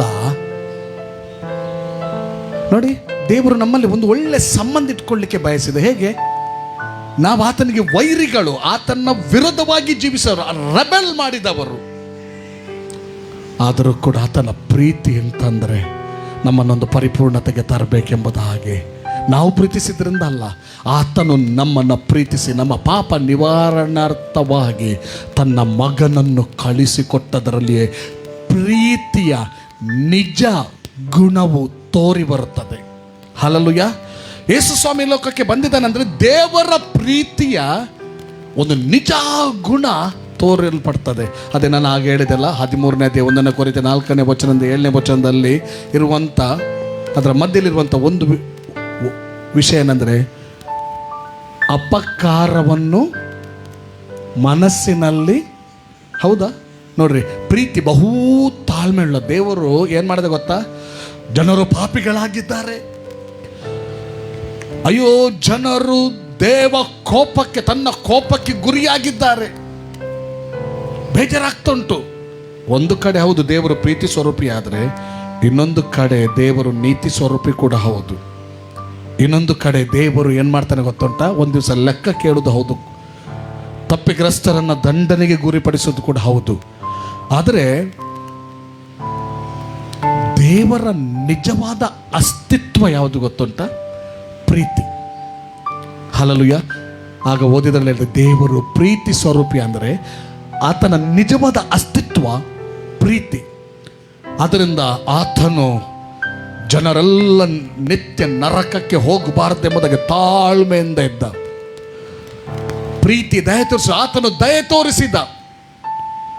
ಪ್ರೀತಿ ಹೊಟ್ಟೆ ಕಿಚ್ಚು ಪಡುವುದಿಲ್ಲ, ಹೊಗಳಿಕೊಳ್ಳುವುದಿಲ್ಲ, ಒಬ್ಬಿಕೊಳ್ಳುವುದಿಲ್ಲ. ಆಮೇಲೆ ಮುಂದಿನ ವಚನ ಮತ್ತೆ ಓದಿ, ನೀವು ಓದಿ. ಮರ್ಯಾದೆ ಕೆಟ್ಟು ನಡೆಯುವುದಿಲ್ಲ, ಸ್ವಪ್ರಯೋಜನವನ್ನು ಚಿಂತಿಸುವುದಿಲ್ಲ, ಸಿಟ್ಟುಗೊಳ್ಳುವುದಿಲ್ಲ, ಅಪಕಾರವನ್ನು ಮನಸ್ಸಿನಲ್ಲಿ ಇಟ್ಟುಕೊಳ್ಳುವುದಿಲ್ಲ. ಆಮೇಲೆ ಅನ್ಯಾಯವನ್ನು ನೋಡಿ ಸಂತೋಷ ಪಡದೆ ಸತ್ಯಕ್ಕೆ ಜಯವಾಗುವಲ್ಲಿ ಸಂತೋಷ. ಸತ್ಯಕ್ಕೆ ಜಯವಾಗಬೇಕು. ದೇವರಲ್ಲಿದ್ದಂಥ ಹೃದಯ ನೋಡ್ರಿ, ಅಪಕಾರವನ್ನು ಮನಸ್ಸಿನಲ್ಲಿ ಇಟ್ಟುಕೊಳ್ಳಿಲ್ಲ. ಇವರು ನನ್ನ ವಿರುದ್ಧವಾಗಿ ನಿಂತಿದ್ದಾರೆ, ಇವರಿಗೆ ನಾನೇನು ಮಾಡ್ತೇನೆ, ಏನು ಮಾರ್ಗಸ ಮಾಡೋದಿಲ್ಲ. ಮಗನೇನು ಪೂರ ಪೊಂಟದ ಕಲೆಪೆ ತೂಪೆ, ಕಡೆ ದಿನ ಬರಡು, ಲಾಸ್ಟ್ ದಿನ ಬರಲಿ, ಎಲ್ಲರನ್ನ ನರಕಕ್ಕೆ ಹಾಕ್ತೇನೆ ಎಂಬುದಾಗಿ ಅಪಕಾರದ ನಿಮಿತ್ತ ಆತನು ದ್ವೇಷ ಭಾವನೆಯಿಂದ ತುಂಬಿಕೊಳ್ಳಿಲ್ಲ. ಅದರ ಬದಲಾಗಿ ತನ್ನ ಮಗನನ್ನು ಕಳಿಸಿಕೊಟ್ಟ. ವೈರಿಗಳಾಗಿದ್ದರು, ಅಪಕಾರಿಗಳಾಗಿದ್ದರು, ದೂಷಿಸುವವರಾಗಿದ್ದರು, ಪಾಪಿಗಳಾಗಿದ್ದರು ಕೂಡ, ದೂರ ಇದ್ದರು ಕೂಡ. ನೋಡಿ, ದೇವರ ಹೃದಯ ಏನು ಗೊತ್ತುಂಟ? ತನ್ನ ಮಕ್ಕಳೊಂದಿಗೆ ಯಾವಾಗಲಿರಬೇಕು. ಆ ಮಕ್ಕಳು ತುಳಿತಾ ಇದ್ದಾರೆ, ಪಾಪ ಮಾಡಿ ತುಳಿತಾ ಇದ್ದಾರೆ. ಆದರೂ ಕೂಡ ಒಂದು ಮಾರ್ಗ, ತಾನು ಜಗದುತ್ಪತ್ತಿಗಿಂತ ಮುಂಚೆ ಮಾಡಿದಂಥ ಒಂದು ಆಲೋಚನೆ ಪ್ರಕಾರ ಒಂದು ಮಾರ್ಗ, ತನ್ನ ಮಗನಾದ ಯೇಸುವನ್ನು ಕಳಿಸೋದರ ಮೂಲಕ ಅವರನ್ನು ತಿರುಗಿ ಸೇರಿಸಿಕೊಳ್ಳುವಂಥ ಮಾರ್ಗವನ್ನು ಆತನು ಏರ್ಪಡಿಸಿದ. Hallelujah, hallelujah. ಆ ಮಗನು ಬಂದ, ನನ್ನ ನಿನ್ನ ಪಾಪಕ್ಕೋಸ್ಕರ ಆತನು ಪ್ರಾಣ ಕೊಟ್ಟ, ಶಿಲುಬೆಯಲ್ಲಿ ಸತ್ತ, ಹೂಣಲ್ಪಟ್ಟ, 3ನೇ ದಿನದಲ್ಲಿ ಆತನು ನನಗೋಸ್ಕರ ನಿನಗೋಸ್ಕರ ಎದ್ದು ಬಂದ. ಈಗ 11 ಮತ್ತು 4ನೇ ಅಧ್ಯಾಯ ಯೋಹಾನ 1 ಯೋಹಾನ 4, 11 ಮತ್ತು 12ನೇ ವಚನ ನಾವು ಓದೋಣ. ಪ್ರಿಯರೇ, ದೇವರು ನಮ್ಮನ್ನು ಹೀಗೆ ಪ್ರೀತಿಸಿದ ಮೇಲೆ, ಹೇಗೆ ಪ್ರೀತಿಸಿದ್ದಾನೆ ನೆನಪು ಮಾಡಿಕೊಳ್ಳಿ. ಎಲ್ಲ ಹೇಳಿದೆ ಈಗ. ಅಂಥವರನ್ನು ಪ್ರೀತಿಸಿದ್ದಾನೆ. ಪ್ರಿಯರೇ, ದೇವರು ನಮ್ಮನ್ನು ಹೀಗೆ ಪ್ರೀತಿಸಿದ ಮೇಲೆ ನಾವು ಒಬ್ಬರನ್ನೊಬ್ಬರು ಪ್ರೀತಿಸುವ ಹಂಗಿನಲ್ಲಿದ್ದೇವೆ. ಪ್ರೀತಿಸುವ ಹಂಗು ಇದೆ. ಹಲ್ಲೆಲೂಯಾ. ರೋಮಪುರದಲ್ಲಿ ಇನ್ನೊಂದು ಕಡೆಯಲ್ಲಿ ಬರೆದಿದೆ, ಬೇರೆ ಯಾವ ಸಾಲ ಇರಬಾರ್ದಂತೆ ಅಲ್ವಾ? ಪ್ರೀತಿಸುವ ಹಂಗು ಬಿಟ್ಟು ಬೇರೆ ಯಾವ ಸಾಲ ಕೂಡ ಇರಬಾರದಂತೆ. ಹಲ್ಲೆಲೂಯಾ. ಯಾಕೆ? ಅಂಥವರಾದ ನಮ್ಮನ್ನು ದೇವರು ಕರುಣಿಸಿದ್ದಾನೆ, ಪ್ರೀತಿಸಿದ್ದಾನೆ. ಯಾಕೆ? ಸತ್ಯಕ್ಕೆ ಜಯವಾಗಬೇಕೆಂಬುದಾಗಿ, ನಮ್ಮಲ್ಲಿ ಸತ್ಯ ಬೆಳಗಬೇಕೆಂಬುದಾಗಿ ಆತನು ನೋಡಿದ್ದಾನೆ. ಆತನ ಅದೆಲ್ಲ ನೋಡಲಿಲ್ಲ. ಯಾವುದು ಗೊತ್ತುಂಟ? ಆತನ ವಿರುದ್ಧವಾಗಿ ಮಾತಾಡಿರುವಂಥದ್ದು, ವಿರುದ್ಧವಾಗಿ ನಡೆದಂಥದ್ದು, ಆತನನ್ನು ಎದುರಿಸಿದಂಥದ್ದು ಯಾವುದು ತಲೆಗೆ ತಕ್ಕೊಳ್ಳಿಲ್ಲ. ತಗೊಳ್ತಾ ಇದ್ದರೆ ಕಡೆ ದಿನಮಾನಗಳಲ್ಲಿ ನೀವೆಲ್ಲರೂ ಆತನ ಕೋಪದ ಸಿಂಹಾಸನದ ಮುಂದೆ ನಿಲ್ಲಬೇಕಾದಂಥ ಪರಿಸ್ಥಿತಿ ಇತ್ತು. ಆದರೆ ಒಂದು ಮಾರ್ಗ ಮಾಡಿಕೊಟ್ಟ. ಅರ್ಥ ಆಗ್ತಾ ಉಂಟ? ಅದೇ ಪ್ರಕಾರ ಪ್ರಿಯರೇ, ದೇವರು ನಮ್ಮನ್ನು ಹೀಗೆ ಪ್ರೀತಿಸಿದ ಮೇಲೆ ನಾವು ಒಬ್ಬರನ್ನೊಬ್ಬರು ಪ್ರೀತಿಸುವ ಹಂಗಿನಲ್ಲಿದ್ದೇವೆ. ಹೇಗೆ? ಆ ಡಿವೈನ್ ಲವ್ವಲ್ಲಿ ನಾವು ಆಪರೇಟ್ ಆಗಬೇಕಾದವರಾಗಿದ್ದೇವೆ. Hallelujah, hallelujah. ದೇವರ ಪ್ರೀತಿ ಕ್ರಿಸ್ತನಲ್ಲಿ ಕಂಡು ಬಂದಿದೆ. ಆ ಕ್ರಿಸ್ತನು ಇವತ್ತು ನಮ್ಮ ನಂಬಿಕೆಯ ಮೂಲಕ ನಮ್ಮಲ್ಲಿ ವಾಸಿಸ್ತಾ ಇದ್ದಾನೆ.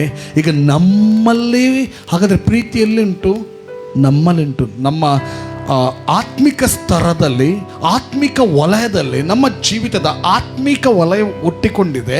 ಅದರಲ್ಲಿ ಪ್ರೀತಿ ಉಂಟು. ಅದು ಒಳಗಿಂದ ನಾವು ತೆಗಿಬೇಕೀಗ. ಹೊರಗಿಂದ ತೆಗೆಯುವುದಲ್ಲ, ಒಳಗಿಂದ. ಈ ಒಳಗಿಂದಲ್ಲ, ಈ ಒಳಗಿಂದ ತೆಗೆಯು. 2 ಒಳಗೆ ಉಂಟು, ತಿಳ್ಕೊಳ್ಳಿ. ಒಂದು ಸ್ಪಿರಿಟ್ ಎಂಬಂಥ ಒಳಗೆ, ಮತ್ತೊಂದು ಮೈಂಡ್ ಎಂಬಂಥ ಒಳಗೆ, ಮತ್ತೊಂದು ಒಳಗೆ ಹೇಳ್ತಾನೆ ಶರೀರ ಎಂಬಂಥ ಒಳಗೆ. 3. ನಾವೀಗ ಮೈಂಡಿಂದ ಸಹ ತೆಗೆಯುವುದಲ್ಲ, ಶರೀರದಿಂದ ಸಹ ತೆಗೆಯುವುದಲ್ಲ, ಆತ್ಮದಿಂದ ತೆಗಿಬೇಕು ಆ ಪ್ರೀತಿ. ಅನೇಕ ಸಾರಿ ನೋವಾಗ್ತದೆ ನಮಗೆ. ಅದನ್ನು ಮೆಡಿಟೇಟ್ ಮಾಡಬಾರ್ದು. ಮೆಡಿಟೇಟ್ ಮಾಡಿದರೆ ನಾವೇನಾಗ್ತೇವೆ? ಅವರ ವಿರುದ್ಧವಾಗಿ ಕುದಿತೇವೆ, ಅವರಿಗೆ ಶಿಕ್ಷೆ ಆಗಬೇಕೆಂಬುದಾಗಿ ಬಯಸ್ತೇವೆ. ದೇವರು ಇನ್ನೆತ್ತರ ಎಲ್ಲ ಗೊತ್ತಾಪುಂಟುಲೆ. ನಿಜವಾದ ಪ್ರೀತಿಯಲ್ಲಿ ಆಪರೇಟ್ ಆಗುವಾಗ ಅದು ಇದೇ ಬರೋದು. ಅಯ್ಯೋ ಬುರ್ಚಪ್ಪ ಅಂತ, ಬುರ್ಚು ಅಂತ. ಪ್ರಿಯರೇ, ಇವತ್ತು ಜಗತ್ತನ್ನು ನೋಡುವಾಗ ಡಿವೈನ್ ಲವ್ ಅಲ್ಲಿ ಆಪರೇಟ್ ಆಗಬೇಕೆಂಬುದಾಗಿ ದೇವರು ಕರೆ ಕೊಡ್ತಾ ಇದ್ದಾನೆ ಜಗತ್ತಿಗೆ. ಗಾಸ್ಪಲ್ ಹೋಗ್ತಾ ಉಂಟು. ಕ್ರಿಸ್ತನನ್ನು ಸೇರಿಕೊಂಡು, ಆ ಕ್ರಿಸ್ತನನ್ನು ಪಡೆದುಕೊಂಡು, ಆ ಕ್ರಿಸ್ತನ ಮೂಲಕ ಡಿವೈನ್ ಲವ್ ಅಲ್ಲಿ, ಅಗಫೆ ಲವ್ ಅಲ್ಲಿ ಆಪರೇಟ್ ಆಗಬೇಕೆಂಬುದಾಗಿ ಕರೆ ಹೋಗ್ತಾ ಇದ್ರು ಕೂಡ ಸಮಾಜ, ಲೋಕ, ಕೆಲವರು ಸ್ವೀಕರಿಸ್ತಾ ಇದ್ದಾರೆ, ಕೆಲವರು ತಿರಸ್ಕರಿಸ್ತಾ ಇದ್ದಾರೆ. ನೋಡಿ, ಮೊನ್ನೆ ಒಂದು ನಡೆದಂಥ ಘಟನೆ ನಿಮಗೆ ಹೇಳ್ತೇನೆ. ವೈನಾಡಲ್ಲಿ ಎಂತೆಲ್ಲ ನಡೆಯಿತು. ಕೇರಳದ ವೈನಾಡ್ ಗುಡ್ಡ ಜರಿದು ಎಷ್ಟೋ ಜನರು ಮಣ್ಣಿನ ಅಡಿಗೆ ಬಿದ್ದು ಸತ್ತೋದ್ರು. ಈಗ ಸತ್ತೋದವರ ಹೆಣ ಇವತ್ತಿಗೂ ಹುಡುಕ್ತಾ ಇದ್ದಾರೆ. ಅದರಲ್ಲಿ ಒಂದು ತುಂಡು ಪುಂಡಾದಂಥ ಗುರುತಿಸಲ್ಪಡದ ಒಂದು 70 ಬಾಡಿಗಳು ಸಿಕ್ಕಿದೆ. ಕೆಲವು ಕೈ, ಕೆಲವು ಕಾಲು, ಕೆಲವು ತಲೆ ಮಾತ್ರ, ಏನೇನೇನೇನೋ. ಆ 70 ಬಾಡಿಗಳನ್ನು ಒಂದೇ ಪ್ಲೇಸಲ್ಲಿ ಎಲ್ಲ ಸಮಾಧಿ ಮಾಡಿ ನಂಬರ್ ಕೊಟ್ಟಿದ್ದಾರೆ. ಬಹುಶಃ ನಂಬರ್ ಫೋಟೋ ತೆಗೆದು, ಗುರ್ತಾ ಇಲ್ಲಲ್ಲ, ಬಾಡಿದು ಫೋಟೋ ತೆಗೆದು ಹೂತು ಅದಕ್ಕೆ ನಂಬರ್ ಕೊಟ್ಟಿದ್ದಾರೆ. ಮುಂದೆ ಯಾರಾದರೂ ನಮ್ಮ ತಮ್ಮವರು ಬಂದರೆ ಅದು ಇದೆ ಅಂತ ಗೊತ್ತಾಗಲಿ ಎಂಬಂಥ ಉದ್ದೇಶವೋ ಏನೋ. ಈಗ ಅದರಲ್ಲಿ ಇರುವವರು ಅಲ್ಲಿ ಹೂಣಲ್ಪಟ್ಟರು, ಇನ್ನು 400 ಬಾಡಿ ಮಿಸ್ಸಿಂಗ್ ಅಂತೆ. ಓಕೆ, ಅದರಲ್ಲಿ ಇರುವವರು ಹೂಣಲ್ಪಟ್ಟವರಲ್ಲಿ ಬೇರೆ ಬೇರೆ ಜಾತಿ, ಸಮುದಾಯ, ಜಾತಿ, ಜನಾಂಗದವರು, ಬೇರೆ ಬೇರೆ ಜನರಿದ್ದಾರೆ. ಈಗ ಲೋಕದಲ್ಲಿರುವಾಗ ಅವ್ರು ಎಂಥ ಪ್ರೀತಿಯಲ್ಲಿ ಆಪರೇಟ್ ಆಗಿದ್ದಾರೆ ಗೊತ್ತಿಲ್ಲ. ಈಗ ಪ್ರೀತಿ ಅಂತ ತೋರಿಸಿ ಮತ್ತೆ ದ್ವೇಷ ಮಾಡುವಂಥದ್ದು. ಪ್ರೀತಿಯಲ್ಲಿ ಕೆಲವು ವಿಧದ ಪ್ರೀತಿ ಉಂಟು, ಅದರಲ್ಲಿ ಯಾವ ನಮೂನೆಯ ಪ್ರೀತಿಯಲ್ಲಿ ಆಪರೇಟ್ ಆಗಿದ್ದಾರೆ ಗೊತ್ತಿಲ್ಲ. ಕೆಲವರು ವೈಮನಸ್ಸಿನಲ್ಲಿ ದ್ವೇಷದಲ್ಲಿ ಜೀವಿಸಿರ್ಬೋದು, ಕೆಲವರು ಅವರ ಮನೆ ಪಕ್ಕದಲ್ಲಿ ಒಂದು ಮನೆ ಇದ್ದಿರ್ಬೋದು, ಗೇಟ್ ಫಸ್ಟ್ ಹೀಗಿರ್ಬೋದು, ವೈರತ್ವದ ನಿಮಿತ್ತ ಗೇಟ್ ಈ ಸೈಡ್ ಮಾಡಿರ್ಬೋದು. ಅವನ ಸೈಡಲ್ಲೇ ಹೋಗಬಾರ್ದು, ನಾನು ಈ ಸೈಡಲ್ಲಿ ಹೋಗ್ತೇನೆ ಎಂಬುದಾಗಿ. ಆದರೆ ಈಗ ಸತ್ತಾಗ ಅವನ ಸೈಡಲ್ಲಿ ಊತಿಟ್ಟಿರ್ಬೋದು ಅವನನ್ನು. ಜನರು ಎನಿಸ್ತಾರೆ ಈ ಲೋಕವೇ ಸರ್ವ, ಈ ಲೋಕವೇ ಸಮಸ್ತ ಎಂಬುದಾಗಿ ಅನೇಕ ಸಾರಿ ಎಣಿಸ್ತೇವೆ. ಕೀರ್ತನಗಾರನ ಬೈಬಲ್ ಮನುಷ್ಯ ಜೀವನದ ಕುರಿತಾಗಿ ಹೇಳ್ತದೆ. ಅದು ಎಂತ ಗೊತ್ತುಂಟ? ಇವತ್ತು ಇದ್ದು ನಾಳೆ ಇಲ್ಲದೆ ಹೋಗುವ ಅಡವಿಯ ಹುಲ್ಲಿಗೆ ಹೋಲಿಸಲ್ಪಟ್ಟಿದೆ. ಆ ಹುಲ್ಲಿನ ಜೀವಿತ ಕ್ಷಣಿಕವಾದಂಥ ಬಾಳ್ವೆ, ಅದರಲ್ಲಿ ಆ ಡಿವೈನ್ ಟ್ರುತ್ ಅನ್ನು ಸ್ವೀಕರಿಸಬೇಕಾದವರು, ಆ ಡಿವೈನ್ ಲವ್ ಅಲ್ಲಿ ಆಪರೇಟ್ ಆಗಬೇಕಾದವರು, ಇತರರ ಏಳಿಗೆಯನ್ನು ಬಯಸಬೇಕಾದವರು ದ್ವೇಷ ವೈಮನಸ್ಸಲ್ಲಿ ಸಿಲುಕಿಕೊಂಡು ಬೆಳಗಿಂದ ಸಾಯಂಕಾಲವರೆಗೆ ಅವರದ್ದೇ ಮಾತು, ಇವರದ್ದೇ ಮಾತು, ಅದು ಇದು. ಈಗ ನೋಡ್ರಿ, ಹಾಗಿದ್ದಿರ್ಬೋದು. ಅವರು ಹೂಣಲ್ಪಟ್ರಲ್ಲ, ಹೂಣಲ್ಪಟ್ಟಾಗ ಈಗ ಎಲ್ಲಿ ಹೂಣಲ್ಪಟ್ಟಿರ್ಬೋದು? ಒಬ್ಬರ ಹತ್ತಿರ ನಾನು ಎಣಿಸ್ತೇನೆ, ದ್ವೇಷ ಮಾಡಿ ಜಗಳ ಮಾಡಿಕೊಂಡವನ ಬದಿಯಲ್ಲಿ ಇವನ ಬಾಡಿ ಇರ್ಬೋದು. ಗೊತ್ತುಂಟು ಅವರಿಗೆ. ಈಗ ಹೊಡ್ಕೊಳ್ಳಿಕ್ಕೆ ಆಗ್ತದೆ, ಹಂಚಿಮಾಂಬೆ ಅಂತ ಹೇಳಲಿಕ್ಕೆ ಆಗ್ತದ? ಎನ್ನ ಕೈತಲ್ಲಿ ಬರ್ತಾನಂತ ಹೇಳಲಿಕ್ಕೆ ಆಗ್ತದ? ಇಲ್ಲ, ಮುಗ್ದಿದೆ. ಈ ಲೋಕ ಪ್ರಯಾಣ ಮುಗ್ದ ಮೇಲೆ ನಾನು ಅಯ್ಯೋ ನಿಜವಾದ ಪ್ರೀತಿಯಲ್ಲಿ ಜೀವಿಸಬೇಕಿತ್ತಲ್ಲ, ಅಯ್ಯೋ ನಾನು ದೇವರಿಗೆ ಸರಿಯಾಗಿ ಜೀವಿಸಬೇಕಿತ್ತಲ್ಲ ಎಂಬುದಾಗಿ ಹೇಳುವುದಾದರೆ ಖಂಡಿತವಾಗಿ ಸಮಯ ಮುಗ್ದೋದ್ರೆ ಆ ಅವಕಾಶಗಳು ನಿಂತು ಹೋಗ್ತದೆ. ಈಗ ಅವಕಾಶ, ಈಗ ಒಂದು ಒಳ್ಳೆ ಅವಕಾಶ, ಅದರಲ್ಲಿ ಕೂಡ ವಿಶೇಷವಾಗಿ ದೇವರ ಮಕ್ಕಳಾದ ನಾವು, ತಂದೆಯಾದ ದೇವರು ಕ್ರಿಸ್ತನಲ್ಲಿ ಹೀಗೆ ಪ್ರೀತಿಸಿದ ಮೇಲೆ ನಾವು ಕೂಡ ಹಾಗೇನೆ ಒಬ್ಬರನ್ನೊಬ್ಬರು ಪ್ರೀತಿಸುವುದಕ್ಕಾಗಿ ಕರೆಯಲ್ಪಟ್ಟವರು. ಮತ್ತು ಕೊಲೊಸ್ಸದವರಿಗೆ ಬರೆದ ಪತ್ರಿಕೆ 3ನೇ ಅಧ್ಯಾಯ 13 ಮತ್ತು 14ನೇ ವಚನ ಓದುವ. ಕೊಲೊಸ್ಸದವರಿಗೆ ಬರೆದ ಪತ್ರಿಕೆ 3ನೇ ಅಧ್ಯಾಯ 13 ಮತ್ತು 14ನೇ ವಚನ ಓದುವ. ಮತ್ತೊಬ್ಬನ ಮೇಲೆ ತಪ್ಪು ಹೊರಿಸುವುದಕ್ಕೆ ಕಾರಣವಿದ್ದರೂ ತಪ್ಪು ಹೊರಿಸದೆ ಒಬ್ಬರಿಗೊಬ್ಬರು ಸೈರಿಸಿಕೊಂಡು ಕ್ಷಮಿಸಿರಿ. ಕರ್ತನು ನಿಮ್ಮನ್ನು ಕ್ಷಮಿಸಿದಂತೆಯೇ ನೀವೂ ಕ್ಷಮಿಸಿರಿ. ಇದೆಲ್ಲದರ ಮೇಲೆ ಪ್ರೀತಿಯನ್ನು ಧರಿಸಿಕೊಳ್ಳಿರಿ. ಸಾಕು. ಕರ್ತನು ನಿಮ್ಮನ್ನು ಕ್ಷಮಿಸಿದಂತೆಯೇ ಏನ್ ಮಾಡ್ಬೇಕಂತೆ? ಯಾರು ಕ್ಷಮಿಸಿದಂತೆ? ಕರ್ತನು. ಹಲೋ ಚರ್ಚ್, ಕ್ರಿಸ್ತನ ಸಭೆಯೇ, ಆತನಿಂದ ಕ್ಷಮಾಪಣೆಯನ್ನು ಹೊಂದಿದಂಥ ದೇವ ಮಗುವೆ, ನನಗೆ ನಿನಗೆ ಬೈಬಲ್ ಬೋಧೆ ಏನಂದರೆ, ಕ್ರಿಸ್ತನು ಹೇಗೆ ಕ್ಷಮಿಸಿದ್ದಾನೋ ಹಾಗೆ ನಾನು ನೀನು ಕ್ಷಮಿಸಬೇಕಾದವರು. ಹಲ್ಲೆಲೂಯ. ಕ್ರಿಸ್ತನಿಗೆ ಅಥವಾ ನಮ್ಮ ದೇವರಿಗೆ ನಮ್ಮಿಂದ ಎಷ್ಟು ನೋವನ್ನುಂಟು ಮಾಡಿರ್ಬೋದು, ಆದರೆ ಕ್ಷಮಾಪಣೆಗೆ ಒಂದು ಮಾರ್ಗವನ್ನೇ ಆತನೇ ತೆರೆದುಕೊಟ್ಟದ. ಆ ಮಾರ್ಗ ಓಪನ್ ಮಾಡಿ ಬನ್ನಿ ಬನ್ನಿ ಬನ್ನಿ ಅಂತ ಕರೆದ. ಬನ್ನಿ, ಸುವಾರ್ತೆ ಅದೊಂದು ಕರೆಯುವುದು ತನ್ನ ದಾರಿಗೆ. ಬನ್ನಿ ಬನ್ನಿ ಬನ್ನಿ ಬನ್ನಿ. ಹಲ್ಲೆಲೂಯ. ಸತ್ಯಕ್ಕೆ ಜಯ ಆಗಬೇಕು. ಬನ್ನಿ ಬನ್ನಿ ಬನ್ನಿ. ಅಪಕಾರ ಮನಸ್ಸಿನಲ್ಲಿಲ್ಲ. ಬನ್ನಿ ಬನ್ನಿ ಬನ್ನಿ. ಹಲ್ಲೆಲೂಯ. ಯಾಕೆ ಡಿವೈನ್ ಲವ್ ಫೇಮಸ್ ಆಗಬೇಕು. Hallelujah hallelujah. ಅದನ್ನು ಕರ್ತನಲ್ಲಿ ಪ್ರೀತಿ ಉಳ್ಳ ದೇವ ಜನರೇ, ಇವತ್ತಿಗೆ ನಾವು ಒಂದು ಪ್ರಶ್ನೆ ಹಾಕಿಕೊಳ್ಳೋಣ. ಕರ್ತನು ಪ್ರೀತಿಸಿದ ಹಾಗೆ ದೇವರು ಅಥವಾ ನಮ್ಮ ಕ್ರಿಸ್ತನು ನಮ್ಮನ್ನು ಪ್ರೀತಿಸಿದ ಹಾಗೆ ಇತರರನ್ನು ನಾವು ಪ್ರೀತಿಸ್ತಾ ಇದ್ದೇವಾ ಇಲ್ವಾ ಪರೀಕ್ಷೆ ಮಾಡಿಕೊಳ್ಳೋಣ. ಹಲ್ಲೆಲೂಯ. ಒಂದು ಕ್ಷಣ ನಾವು ಎದ್ದು ನಿಂತ್ಕೊಳ್ಳೋಣ. ಇವತ್ತು ನಮ್ಮ ಜೀವಿತದಲ್ಲಿ ಎಂಥ ಪ್ರೀತಿಯಲ್ಲಿ ಆಪರೇಟ್ ಆಗ್ತಾ ಇದ್ದೇವೆ? ದೇವರಿಂದ ನಮಗೆ ಸಿಕ್ಕಿದಂಥ ಪ್ರೀತಿ ಅಗಫೆ ಲವ್, ಆ ಡಿವೈನ್ ಲವಲ್ಲಿ ನಾವು ಆಪರೇಟ್ ಆಗಬೇಕಾದ್ರೆ, ಯಾಕಂದರೆ ನಾವು ಆತನ ಆಲಯವಾಗಿದ್ದೇವೆ, ಆತನ ಜನರಾಗಿದ್ದೇವೆ. ಕ್ಷಮಾಪಣೆಯೊಂದಿಗೆ ಆಪರೇಟ್ ಆಗಬೇಕು. ಏನು ನೋವುಗಳಾದರೂ ಅದನ್ನು ಮನಸ್ಸಿನಲ್ಲಿ ಇಟ್ಟುಕೊಳ್ಳದೆ ನಾವು ಆಪರೇಟ್ ಆಗಬೇಕಾದವರು. ಅಲ್ಲಿ ಬಹಳಷ್ಟು ಕಾರ್ಯ ಆಗ್ತದೆ. ಅಂಥ ಸ್ಥಳದಲ್ಲಿ ಬಹಳಷ್ಟು ಪ್ರೀತಿಯು ಸಮಸ್ತವನ್ನು ಸಂಪೂರ್ಣ ಮಾಡುವಂಥ ಬಂಧವಾಗಿದೆ. Thank you Jesus. ಇವತ್ತು ನಮ್ಮ ಜೀವಿತ ಈ ವಾಕ್ಯದ ಮೂಲಕ ಪರೀಕ್ಷೆ ಮಾಡಿಕೊಳ್ಳೋಣ. ಕರ್ತನೇ, ನಾವು ಪ್ರಾರ್ಥಿಸ್ತೇವೆ. ಅಂದು ಕೀರ್ತನ ಭಕ್ತನಾದಂಥ ಕೀರ್ತನಗಾರನು 119ನೇ ಕೀರ್ತನೆಯಲ್ಲಿ ಹೇಳಿದ ಮಾತನ್ನು ನಾವು ನೆನಪು ಮಾಡಿಕೊಳ್ತಾ ಇದ್ದೇವೆ. ನನ್ನ ಕಣ್ಣು ತೆರೆ, ಆಗ ನಿನ್ನ ಧರ್ಮಶಾಸ್ತ್ರದ ಅದ್ಭುತಗಳನ್ನು ಕಂಡುಕೊಳ್ಳುವೆ ಎಂಬುದಾಗಿ. ಆದರೆ ನಿನ್ನ ಭಕ್ತರು, ಕಣ್ಣು ತೆರೆಯಲ್ಪಟ್ಟಂಥ ಮಕ್ಕಳು, ಹೊಸ ಒಡಂಬಡಿಕೆಗೆ ಬಾಧ್ಯಸ್ಥರಾದಂಥ ಮಕ್ಕಳು, ನಾವು ಪ್ರಾರ್ಥಿಸ್ತೇವೆ, ನಮ್ಮ ಮನೋನೇತ್ರ ಬೆಳಗಿಸು ಎಂಬುದಾಗಿ. ನಮ್ಮ ಮನೋನೇತ್ರ ಎನ್ಲೈಟ್ ಆಗಲಿ. ಆತನು ನಿಮ್ಮ ಮನೋನೇತ್ರಗಳನ್ನು ಬೆಳಗಿಸಿ ಎಂಬುದಾಗಿ ಅಪೊಸ್ತಲನಾದ ಪೌಲನು ಎಫೆಸ ಸಭೆಯವರಿಗೆ ಪ್ರೇಯರ್ ಮಾಡುವಾಗ 1ನೇ ಅಧ್ಯಾಯ 17, 18, 19 ವಚನದಲ್ಲಿ ಓದುವಾಗ ಅಲ್ಲಿ ಬರೆಯಲ್ಪಟ್ಟಿದೆ, ಆತನು ನಿಮ್ಮ ಮನೋನೇತ್ರಗಳನ್ನು ಬೆಳಗಿಸಿ ಎಂಬುದಾಗಿ. ಸ್ವಾಮಿ, ಆದರೆ ನಮ್ಮ ಮನೋನೇತ್ರನ ಬೆಳಗಿಸು. Agape love, unconditional love, godly love ಅಲ್ಲಿ ಈ ಲೋಕದಲ್ಲಿ ನಾವು ಆಪರೇಟ್ ಆಗುವಂತೆ ಮತ್ತು ಸಮಸ್ತವು ಸಂಪೂರ್ಣತೆಗೆ ಬರುವುದಕ್ಕೆ ನಾವು ಕಾರಣರಾಗುವಂತೆ ನಮಗೆ ಮನೋನೇತ್ರವನ್ನು, ನಮ್ಮ ಮನೋನೇತ್ರ ಬೆಳಗಿಸು ದೇವರೇ. ನಿನ್ನ ಪರಿಶುದ್ಧಾತ್ಮನ ಕಾರ್ಯ ನನ್ನ ಜೀವಿತದಲ್ಲಿ, ನಮ್ಮ ಜೀವಿತದಲ್ಲಿ ನಡೆಯಲಿ.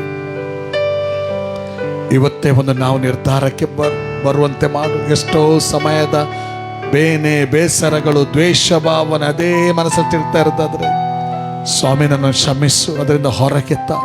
ನಿನ್ನ ಹಾಗೆ ಬೈಬಲ್ ಹೇಳ್ತದೆ, ಕ್ರಿಸ್ತನು ಎಂಥವನಾಗಿದ್ದಾನೋ ಅಂಥವರಾಗಿಯೇ ನಾವು ಈ ಲೋಕದಲ್ಲಿದ್ದೇವೆ. ಕ್ರಿಸ್ತನು ಪ್ರೀತಿಸುವವನಾದನು, ಅಂಥವರಾಗಿಯೇ ನಾವಿರುವಂತೆ ನಮಗೆ ನಿನ್ನ ಆತ್ಮನ ಮೂಲಕ ಸಹಾಯ ಮಾಡು ದೇವರೇ. ಎಲ್ಲಾದರೂ ನಿಜವಾದ ಪ್ರೀತಿಯ ಕೊರತೆ ನಮ್ಮ ಜೀವಿತದಲ್ಲಿರುವುದಾದರೆ ಅದರಿಂದ ಹೊರಗೆ ಸ್ವಾಮಿ. ನಿಜವಾಗಿ ಹೃದಯಪೂರ್ವಕವಾಗಿ ನಾವು ಬೇಡುತ್ತಾ ಇದ್ದೇವೆ. Thank you lord. ನಿನ್ನ ಕರಗಳಿಗೆ ಒಪ್ಪಿಸಿಕೊಡ್ತಾ ಇದ್ದೇವೆ. ನಮ್ಮನ್ನು ವೀಕ್ಷಿಸುವಂಥ ಪ್ರತಿಯೊಂದು ಪ್ರಾಣ ಕೂಡ ನಿನ್ನ ಆಶೀರ್ವಾದವನ್ನು ಕಾಣಲಿ, ನಿನ್ನ ಮಹಿಮೆಯನ್ನು ಕಾಣಲಿ, ನಿನ್ನ ಅದ್ಭುತವನ್ನು ಕಾಣಲಿ. ನಿನ್ನ ವಿಶೇಷವಾದಂಥ ಕೃಪೆಯಿಂದ ದೇವರೇ ಅಭಿವೃದ್ಧಿ ಆಗಲಿ. ಪ್ರತಿಯೊಬ್ಬರ ಮನೋನೇತ್ರ ಬೆಳಗಿಸಲ್ಪಡಲಿ. ನಿನ್ನ ಚಿತ್ತ, ನಿನ್ನ ಉದ್ದೇಶ ನೆರವೇರಲ್ಪಡಲಿ. ಇನ್ ಜೀಸಸ್ ನೇಮ್, ಯೇಸುವಿನ ನಾಮದಲ್ಲಿ ಬೇಡಿದ್ದೇನೆ ತಂದೆ.